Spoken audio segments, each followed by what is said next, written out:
লালমনিরহাটের হাতীবান্ধায় ট্রাকের চাপায় অটোরিকশার 2 যাত্রী নিহত হয়েছেন। এ ঘটনায় এক নারী সহ গুরুতর আহত হয়েছেন আরও 3 জন।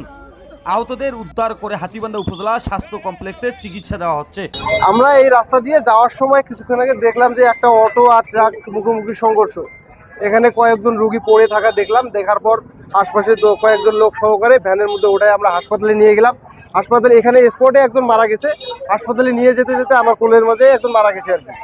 আর একজন মহিলা আছে, উনিও আশঙ্কাজনক। আর একটা ছেলে আছে, তার পাটা সম্ভবত নষ্ট হয়ে যাবে। ওই ছেলেটাও আশঙ্কাজনক। তো আমাদের এই হাতীবান্ধা, এই রাস্তাটা হাতীবান্ধা বুড়িমারি পাটগ্রাম যে এই মহাসড়ক, এটা একটা মরণ ফাঁদ, এটা একটা মৃত্যু ফাঁদ, এটা কোনো রাস্তা নয়। বাংলাদেশ সরকারের যে কবে বোধোদয় হবে, আমাদের কবে যে মানুষ মনে হবে, এখানে মানুষ নয়, এখানে সব গরু ছাগল প্রতিদিনও মরে। মানুষকে কখনো এখানে মানুষ মনে করা হয় না। এটা মৃত্যু ফাঁদ। আমাদের জীবনের কোনো দাম নাই, কোনো নিরাপত্তা নাই। হঠাৎ করে দেখি বিকট শব্দ। পরে আমি ওয়াশরুম থেকে দ্রুত বের হয়ে এসে দেখি ট্রাক আমার দোকানের ভিতরে, আমার সার্ভিস সেন্টারের ভিতরে। পরে আমি ওই পিছন দিয়ে ঘুরে আসলাম, পিছন গেট দিয়ে ঘুরে এসে দেখি যে ট্রাকটা পিছায় যাচ্ছে। তখন আমি ড্রাইভারকে নিষেধ করলাম যে পিছানো যাবে না। তো ড্রাইভার তারপর ব্রেক করলো। তারপর পিছনে ঘুরে দেখি যে 2 জন ডেড হয়ে গেছে। একটা অটো মানে ভেঙে চুরে অবস্থা খুব খারাপ।